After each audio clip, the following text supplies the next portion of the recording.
साथ दिव्या। आइए करते हैं खबरों की शुरुआत।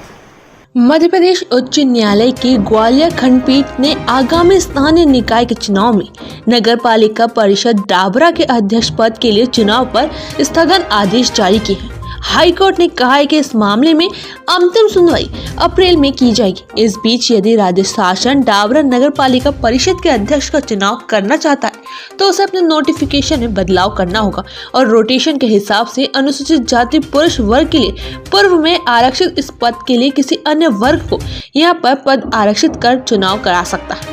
दरअसल डाबरा नगर पालिका अध्यक्ष पद पर पिछले 25 सालों से अनुसूचित जाति महिला और पुरुष के लिए आरक्षित की जाती है, जबकि याचिकाकर्ता का कहना है कि अनुच्छेद 243 टीक में स्पेसिफिकेशन प्रोविजन किया गया है कि रोटेशन वाइज अध्यक्ष पद को आरक्षित किया जाएगा।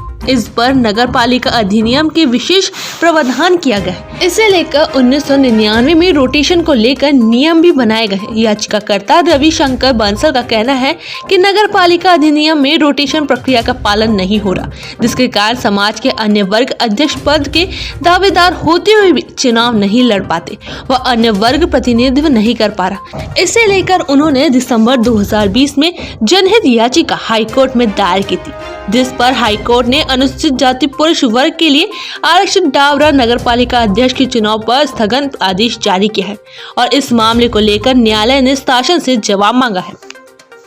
अनुसूचित जाति के संबंध में माननीय उच्च न्यायालय द्वारा स्थगन आदेश पारित आज दिनांक 4 मार्च 2021 को कर दिए गए। मेरे द्वारा माननीय उच्च न्यायालय के समक्ष इस आशय का DPAL फाइल की गई कि डाबरा नगर पालिका अध्यक्ष की जो सीट है 1994 से अनुसूचित जाति के लिए रिजर्व चली आ रही है। सन 1994 में मुल्लोभाई पचौरिया SC फीमेल के लिए एक रिजर्व हुई, फिर SC मेल के लिए रिजर्व हुई, फिर SC फीमेल के लिए रिजर्व हुई, देन SC फीमेल के लिए रिजर्व हुई, फिर SC फीमेल के लिए रिजर्व की गई। देन जो अब चुनाव आगामी चुनाव है किए जाने हैं उसके लिए SC मेल के लिए रिजर्व कर दी गई। लगातार 25 सालों से ये अनुसूचित जाति के लिए रिजर्व चली आ रही थी तथा पुनः इन्हें अनुसूचित जाति के लिए रिजर्व कर दी गई। मेरा माननीय उच्च न्यायालय के समक्ष ये कहना रहा कि 1993 में कॉन्स्टिट्यूशन में न्यू चैप्टर इंसर्टेड किया गया।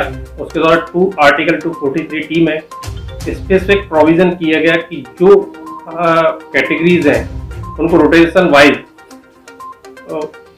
रिजर्व किया जाएगा।